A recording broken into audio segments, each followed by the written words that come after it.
Moi, je ne suis pas un type qui est blanc-bleu, je ne suis pas nickel, d'accord? J'ai aussi fait des bêtises dans ma vie, et je regrette. Et on lui dit, est-ce que tu as une bonne raison de ne pas mourir? Il dit oui, dans 1 mois et demi, c'est le mariage de ma fille, je veux être au mariage de ma fille. 1 qui s'écrase, 2 qui s'écrase, 3 qui s'écrase. Voilà. Le grand de la génération. C'est pas possible. C'est pas possible. Un tzaddik pareil. Regardez comme on tombe dans le panneau.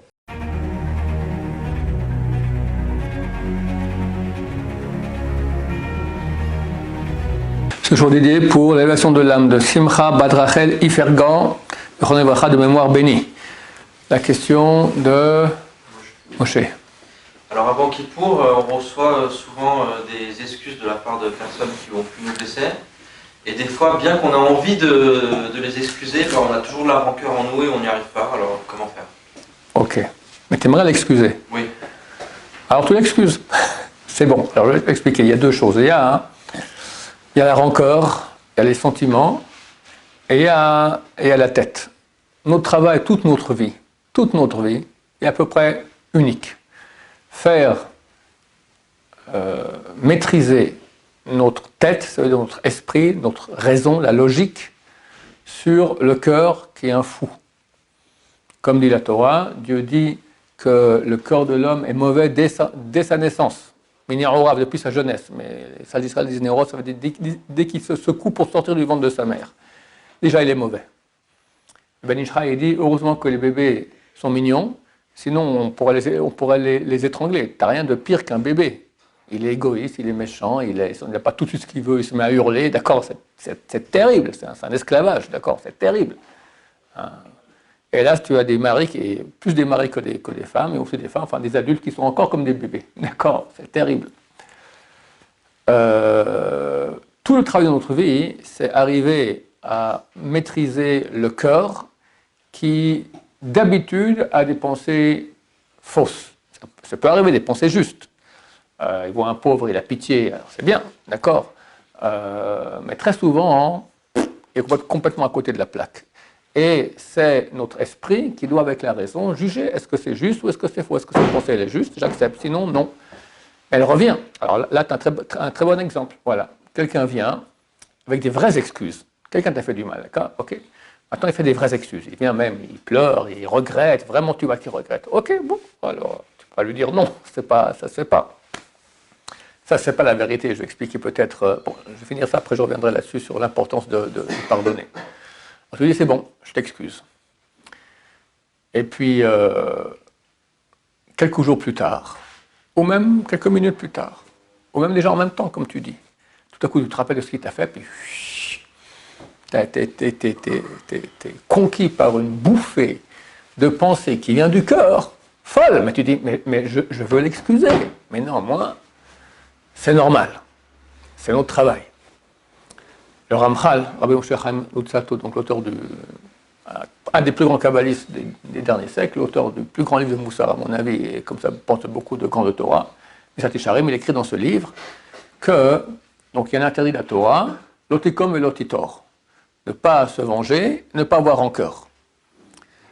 La Gemara donne l'exemple suivant, Rouven va demander à Shimon, prête-moi ta pioche. Shimon lui dit non, je ne te la prête pas. Pourquoi? Comme ça, je n'ai pas envie. Bon. Le lendemain, Shimon va demander à Rouven, prête-moi ta pelle. Si Rouven lui dit, ben non, tu ne m'as pas prêté la pioche, je ne te prête pas ma pelle, il transgresse un interdit de la Torah, comme manger du porc, ne pas se venger. Maintenant, s'il dit, bon, c'est interdit, je ne vais pas me venger, alors je lui dis, tiens, je te la donne, je ne suis pas comme toi qui ne m'as pas prêté la pioche hier.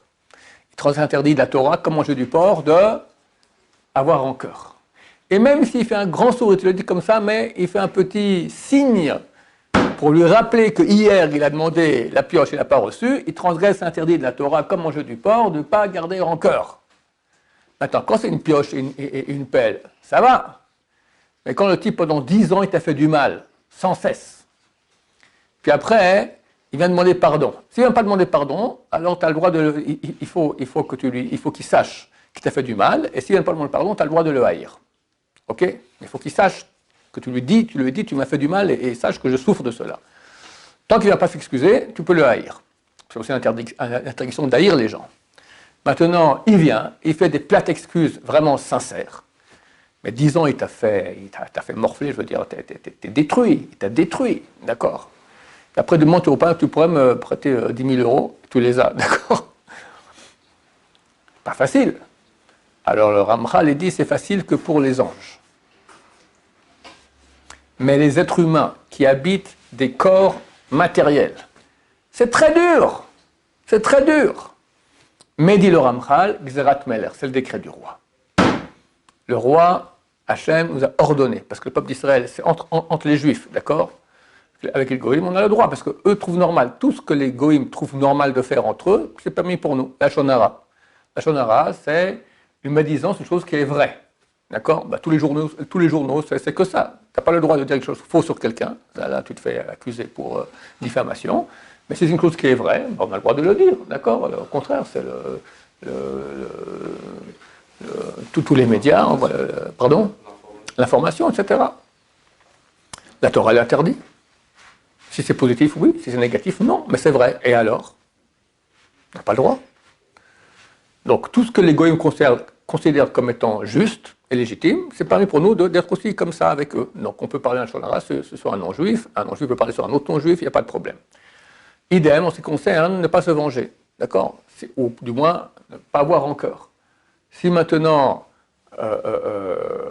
les Goïm pensent que c'est normal, tu m'as fait mal pendant 10 ans, je ne vais pas te prêter maintenant 10 000 euros comme ça, ils pensent que c'est normal, alors c'est normal aussi que eux se comportent ainsi, et nous aussi avec eux. Par contre, entre juifs, c'est complètement différent. Parce qu'on est considéré comme une seule entité. Toi, moi, nous tous, on est un en fait. On est un. D'accord? On est unis avec Hachem, on est un. Dès lors, c'est logique qu'il n'y a pas de rancœur et il n'y a pas de vengeance. On est un. On est un. Ok. Alors c'est très bien au niveau théorique. Au niveau pratique, c'est très difficile. Alors que faire? Alors du moment que tu as excusé, alors ça va, parce que tu as raison, elle a dit j'excuse. Maintenant, tu as un travail intérieur de... Et des fois, tu te calmes, ça va, ok, ça va, je vais excuser. Tu as vraiment excusé aussi au niveau du cœur. Puis ça revient. Ça revient. Ça part, ça revient. C'est complètement fou, d'accord? Le corps, il est comme je dis, c'est une bête sauvage, d'accord, qui fonctionne d'après des critères tout à fait non rationnels. Donc à nous de faire le travail, de se dire que tu as excusé, que le type avait fait des bonnes raisons. En tout cas, toi aussi, tu peux te dire toi-même. Moi, je ne suis pas un type qui est blanc-bleu, je ne suis pas nickel, d'accord? J'ai aussi fait des bêtises dans ma vie, et je regrette. Et j'aimerais bien que Dieu me pardonne pour cela. Parce que du moment que la personne l'a regretté, c'est plus elle. Elle était, quelqu'un a péché, ok, mais il était d'accord sur le péché, maintenant il regrette. Dieu considère que le fait que tu aies changé ta volonté, et tu aurais voulu tellement que ce péché que tu as fait n'ait pas eu lieu, il considère comme si le péché n'a pas eu lieu. Il le déracine. Donc c'est normal que toi aussi tu comportes comme ça avec ton prochain. On va étudier maintenant dans Mesat Yesharim que c'est la logique qui dit cela. Celui qui se comporte avec gentillesse, il est vatran, comme on dit, il cède à son prochain, il excuse alors qu'il n'en a pas à excuser, il n'a pas rancœur, il ne se venge pas, alors qu'il a toutes les bonnes raisons que oui. Dans le ciel, on va le juger comme ça, Toi, maintenant, tu as fait des péchés envers Hachem, d'accord? C'est comme si pendant 10 ans, quelqu'un t'a fait du mal, toi, pendant 10 ans, tu as fait du mal à Hachem, en parenthèse du mal, d'accord? Tu fais du mal.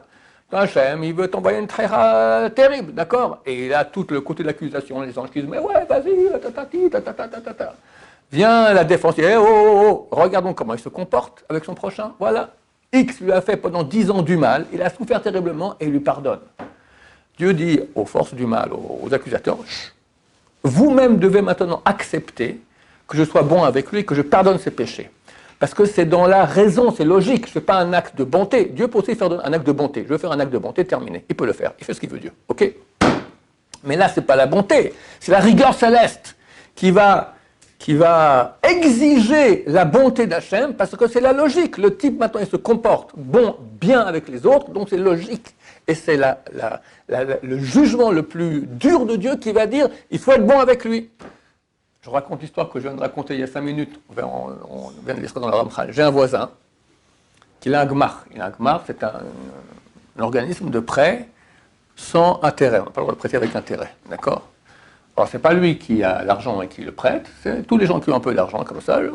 Au lieu de mettre à la banque et gagner 1,1% et demi, on ne sait même pas si bientôt la banque elle va fermer à cause de la crise, d'accord? Alors, il met chez lui et, bon, franchement, ça fait beaucoup de dividendes et de gains, de bénéfices dans le Olam Haba, dans le monde à venir.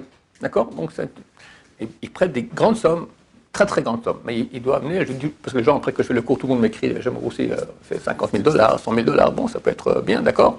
Mais il faut des garants que lui connaît. Des gens qui ont les moyens de payer, en cas où le type ne paye pas, alors c'est les garants qui vont payer. Donc des gens en qui il a confiance, qui ont les moyens de payer. Mais comme ça, il a des millions. Il y a 3 ans, le lendemain de Kippour, il prie, ici dans une synagogue à Jérusalem. Et juste avant, ils avaient nettoyé, c'était après Kippour, les gabaïm de la synagogue, ils ont nettoyé les grandes vitres de la Hazrat Nashim, en haut il y a le balcon des femmes, il y avait des grandes vitres comme ça.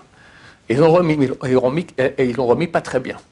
Et lui commence la Hamida, fait Baruch Hashem Magen Avraham. À ce moment, une vitre qui pèse 300 kilos d'en haut tombe sur lui. Si n'était pas prosterné à ce moment-là, il serait mort sur le cou. Mais vu que c'est prosterné, donc le coup il est passé sur la tête, mais aussi sur les épaules, donc il a failli mourir. Et Baruch Hashem, bon, il a souffert pendant des mois et des mois et des mois, mais aujourd'hui il est presque en pleine forme, on va dire. Et il m'a raconté.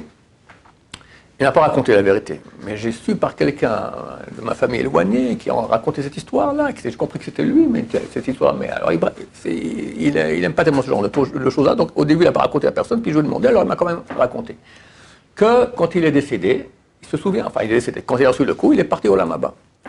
Et il va comme ça, c'est comme un couloir, très très vite, comme ça, puis il arrive et il est jugé.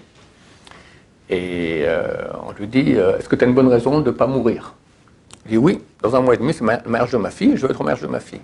Éclat de rire dans le Hamaba. Mon cher ami, c'est pas une bonne raison. Tu es ici, tu es mort, terminé, on ne va pas te ressusciter pour aller au mariage de ta fille. Alors il pose une question, il leur dit, est-ce que ici au Hamaba, vous considérez ce que dit le Ramchal dans son livre comme être injuste? Que lorsque quelqu'un s'occupe de faire du chesed, du bien aux autres, alors pas le chesed va exiger qu'on se comporte avec lui avec chesed, avec bonté, la rigueur céleste va exiger qu'on se comporte avec lui avec bonté. C'est 30 ans que je m'occupe de faire du bien aux gens. C'est beaucoup de travail. Les gens qui ne payent pas, il faut les chercher, machin, etc. Je prête sans cesse, je fais des heures et des heures tous les jours pour aider les gens. Donc d'après la rigueur céleste, j'ai droit à revenir sur terre. Silence. On dit oui, t'as raison. Tac, il s'est réveillé. Il s'est réveillé, voilà, tu es en train de s'occuper de lui comme ça dans la synagogue, etc. Donc, messieurs, ça marche. Alors, bien que notre cœur, c'est normal, le cœur, il fait partie du côté du mal, très souvent. Et c'est un animal. Un animal, il ne peut pas pardonner. Il a souffert, il ressent la souffrance. Il faut avec la tête faire un travail, c'est même bien de verbaliser. Quand on verbalise, alors ça a beaucoup plus d'impact sur le cœur. C'est une notion de la Chassidut, du Balatania. Il dit Moar shalit à la lèvre. L'esprit, il a la maîtrise du cœur. Donc si l'esprit, il ne fait pas un travail sur le corps, il est fou. Et tous les problèmes que tu as dans le monde proviennent de ça. D'accord? 99,9% des problèmes qu'il y a dans le monde, ce sont des gens qui écoutent leur cœur. Le Shalom Bayit, par exemple. Ah, écrase-toi. Non mais. Ah, elle m'a dit ça, il m'a dit ça. Écrase-toi, ferme-la, il n'y aura que du bien. Le Rav Stemman, il a dit, une fois quelqu'un est venu le voir, il lui a dit, ouais, j'ai un élève qui part en Amérique, demain, il lui faut vite un truc rapide, il va se marier, il lui faut un truc de Shalom Bayit rapide. Qu'est-ce que vous donnez comme conseil? Je donne 3 conseils, il a dit le Rav Stemman. 1 qui s'écrase, 2 qui s'écrase, 3 qui s'écrase. Voilà. Le grand de la génération, il a fait une tournée en Amérique, il y a un type qui est venu demander une bracha, il avait 83 ans, il veut une bracha pour Shalom Bayit. Quoi, à 83 ans, tu n'as pas encore de Shalom Bayit? Et je vous dis, c'est pas le seul, mais c'est terrible, tu n'as pas encore appris à t'écraser. Il a dit, Na'areti gamzakanti, j'étais jeune et j'ai vieilli. C'est un verset qu'on dit à la fin du Birkat Amazon. Alors à la fin, on dit, l'oratizek nezav. Lui dit, il trouve autrement à la fin, il a dit, et j'ai jamais vu quelqu'un qui cède, C-E-D-E, qui perdent par cela. Quand tu cèdes, tu gagnes toujours. Donc, quand la bouffée imaginative de notre esprit va nous dire maintenant comment tu peux lui pardonner, il t'a fait ci, il t'a fait ça, il y a un travail à faire très fort de moar, de l'esprit, la raison sur le cœur, et c'est bien de verbaliser. Non, c'est faux, ce type-là, il a fait tchouva, il s'est vraiment excusé. Moi aussi, j'ai fait des péchés dans ma vie, je veux aussi qu'on m'excuse, donc c'est normal, je regrette, donc lui, il regrette, c'est normal que je me comporte comme ça, etc. Le fait de verbaliser, ça aide beaucoup à convaincre le cœur. Sinon, le cœur et ses pensées reviennent sans cesse. Et ne pas croire qu'en une fois, ça passe. C'est un travail d'éducation. Combien de fois on dit à un enfant de manger avec, pas manger avec les doigts? 3000 fois, 5000 fois, 10 000 fois dans une vie. Idem avec l'animal qu'on a en nous. Donc il faut répéter sans cesse, répéter, répéter, répéter. À la fin, le cœur, il s'écrase. Parce que entre la tête et le corps, la tête, c'est elle le maître. Mais il faut actionner la tête. Si on n'actionne pas la tête, et ben le corps, il fait ce qu'il veut. Hein, comme un animal qui n'a pas été dompté, tu lui lâches la laisse, il devient dangereux. C'est ça un corps non dompté. Dompter, c'est sans cesse avec l'esprit convaincre le corps que ses idées sont fausses. Et bien vérifier avec l'esprit que ce qu'on pense est vrai. Des fois, c'est dur parce qu'on est tenté par le cœur de fausser notre esprit. On doit être juge, mais le juge sur un pot de vin ici, d'accord? Quand c'est dur, on préfère juger autrement. On ne va pas aller voir quelqu'un d'autre, personne sage. Je veux dire, dans ce cas-là, qu'est-ce qui est juste de faire? À quel point c'est important le pardon? Il y a une histoire dans la Bible terrible que cite Maïmonide maintenant dans les lois de Tchouva. Elle cite rapidement, je fais l'histoire telle qu'elle est écrite dans la Bible. Du temps du roi David, il y a eu une famine. Et les gens crevaient de faim. Et il a fait demander par le Kohen Gadol, avec le pectoral, à Dieu pourquoi ça arrivé. Dieu répond, à cause du péché de Shaoul. Qu'est-ce qui s'est passé? Shaoul, c'était le roi, et il était jaloux du roi David. Pourquoi? Ça commence comment? Regardez à quel point, comme le cœur des gens, c'était un sadique, Shaoul. Sadique. Mais même lui s'est fait tenter par le cœur. Ils sont partis en bataille, et ils ont gagné. Et qui est le général de Shaoul? David. Les femmes sortent en chantant, avec les tambourins. Elles chantent, Shaoul a tué des milliers, David des dizaines de milliers. Shaoul entend ça, il dit quoi? À moi, ils m'ont donné des milliers, à David des dizaines de milliers. Dès ce jour, dit la Bible, Shaoul a commencé à haïr David. C'est pas possible. C'est pas possible. Un tzaddik pareil. Regardez comme on tombe dans le panneau. Il a voulu le tuer. Il a voulu le tuer. Et il le poursuit. David s'enfuit. Et il arrive affamé chez Achimelech. Achimelech, c'était le Kohen Gadol à l'époque. Il lui demande, t'as pas quelque chose à manger? Il lui donne du pain qu'il y avait dans le Saint des Saints. Il lui donne aussi une épée. L'épée de Goliath, que David a tuée. Il lui donne. Ok. David mange et s'enfuit. Maintenant, Achimelech, il savait que David il s'est marié avec la fille de Shaoul. Shaoul lui a donné sa fille, d'accord? C'était le gendre du roi. Donc c'est normal qu'il l'honore. Il ne savait pas que Shaoul poursuivait David. Donc il l'a honoré. Shaoul apprend, Doeg Adomi, c'est une ordre qui est proche de Shaoul, il fait un lachon hara sur Achimelech, sur les Kohanim, et disant qu'ils ont aidé David. Shaoul dit, ok, il faut tous les tuer. Personne n'a osé les tuer. Doeg Adomi, celui qui a dit lachon hara, lui-même il va, il les tue tous. 200 Kohanim, je pense. Tous tués. Ok. Où est le problème? Le problème, c'est que vous voyez ici où il y a la mosquée et la tombe de Samuel, l'autre côté, si vous allez là-bas, vous verrez un village arabe qui s'appelle Giv'on. À côté, il y a un autre village qui s'appelle Givon Achadasha. Il s'appelle Giv'on, d'accord? Et il y a une petite colline là-bas, très symétrique. Là-bas, il y avait, pendant quelques années, le sanctuaire. À Giv'on, c'était un village juif. D'où viennent ces Giv'onim? Les Givonim, ils sont allés voir, lorsqu'ils ont appris que Bnei Israël arrivait avec Josué, Yoshua, pour conquérir la terre d'Israël, ils savaient qu'ils n'avaient aucune chance. Ils sont déguisés comme s'ils venaient de très très loin, des habits comme ça, déjà troués, poussiéreux. Et on vient d'un pays lointain, on aime faire la paix avec vous. Ok, les Juifs ont fait un pacte de paix, d'accord? Quand jamais on vous attaquera. Ils arrivent à Givon pour attaquer Givon, on leur montre un pacte de paix. On vous a bien eu, en 2 mois. Vu que Bnei Israël ont juré qu'ils ne feraient pas la guerre contre les Givonim, alors Yoshua les a mis en tant que coupeur de bois et puiseur d'eau pour les Kohanim.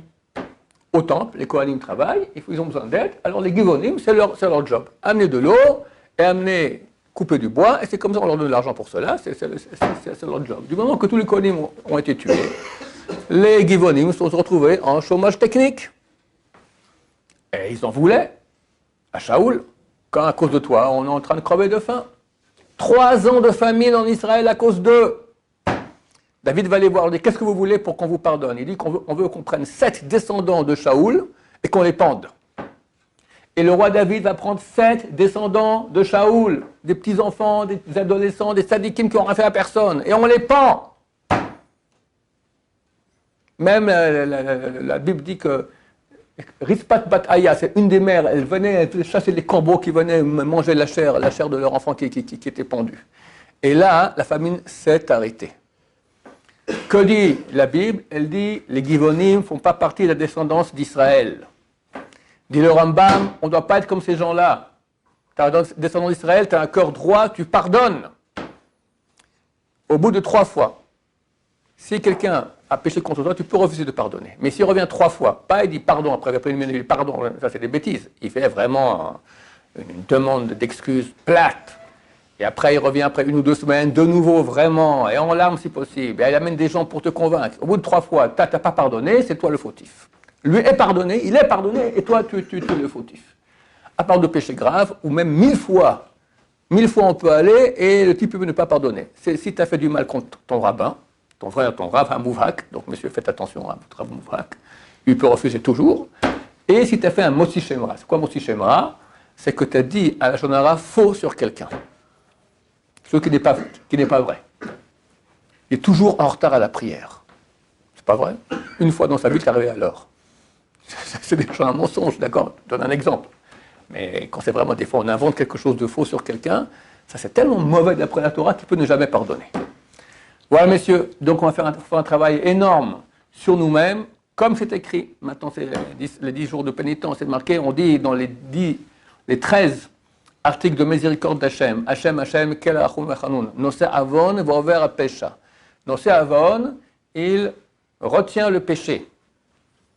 Ve, envers à pécha, il passe outre le péché. C'est 2 mots pour le péché. Avon à pécha. Les sages d'Israël disent dans la Gemara, dans Rosh Hashanah, page 17, je me souviens bien, ils disent comme ça, les minosé avon, à qui il retient le péché, il ne le compte pas, à celui qui est envers à pécha, celui qui passe outre les péchés qu'on lui a fait à lui. Quand tu pardonnes à ton prochain, on te pardonne à toi. Et j'ai entendu du Rav Yehuda Tzadka, le rabbin qui fait les slichot au Kotel, Rav Yaakov, pas Yehuda Hades, Rav Yaakov Hades, c'est son père, Rav Yehuda Hades. Il y a 30 ans, j'ai entendu. Il a dit, c'est pour nous la seule porte d'espoir. On va être jugé par Hachem. Tu peux dire, j'ai raison. Quoi, tu as raison? Toute ta vie, toute ton existence, c'est Dieu qui t'a donné. Tu n'as droit à rien. Tu as une seule porte d'espoir. Tu vas pardonner à ton prochain. Alors que c'est dur. C'est dur. Plus c'est dur, plus tu pardonnes, plus Hachem, ton péché est affreux, il te pardonne. Alors, il y a de quoi danser toute la journée. Allez, on va pardonner, on sera pardonné. Mais est-ce que pardonner, ça veut dire qu'on n'est pas obligé de garder contact avec cette personne? On peut complètement la baser de notre vie sans pour autant Regarde. la pardonner. Non, tu peux lui pardonner et la baser de ta vie. La question, est-ce que c'est pas ici être rancunier? Alors, je vais te dire, le Message Sharim, il met la barre très très haut. Il dit, il faut que tu reviennes avec lui comme avant. L'aimer comme toi, mamache. Pas un souvenir de rien. La vérité est, j'ai pas vu ça écrit dans les poskim. Lui, il écrit comme ça, je pense qu'on peut mettre la barre un peu moins haut. Mais si tu la base de ta vie, et avant vous étiez copains, et lui ressent ça, hein, quelque part, c'est une rancœur. Donc, tu le fais avec... pas pour te venger, tu le fais pour te préserver, et tu le fais avec douceur, de façon que lui ne comprenne pas. Par la force des choses, tu l'appelles, mais un peu moins, puis voilà, ça arrive, on n'est pas copains avec les mêmes gens depuis deux. C'est pas quelqu'un de bon pour nous, on ne va pas rester en contact avec cette personne. C'est vrai, dans ce cas-là, tu t'enfuis, sans aucun problème. Le Rambam me dit que l'homme est sociable, et quand il fréquente des gens pas bien, il ne devient pas bien. Alors il ne faut pas qu'il les fréquente, il faut fréquenter que des gens bien. Et après, il dit, s'il n'y a pas de gens bien, alors il doit quitter sa ville, d'aller dans une ville où il y a des gens bien. Et s'il n'y en a nulle part, comme à notre époque, écrit-il il y a presque 1000 ans, d'accord, nulle part il y a des gens bien, tu restes chez toi à la maison. Et s'il t'embête, il vient, allez, fais pas le lourd, viens, il t'envoie un SMS, un WhatsApp, allez, on sort, fais pas le lourd, allez. Il faut aller fuir, habiter dans les grottes, dans le désert. Habiter dans les grottes, dans le désert. Je ne sais pas comment on fait, hein. Aujourd'hui, on n'est pas capable de faire une chose pareille, pour ne pas fréquenter les gens pas bien. Baruch Adonai, l'olam, amen va amen.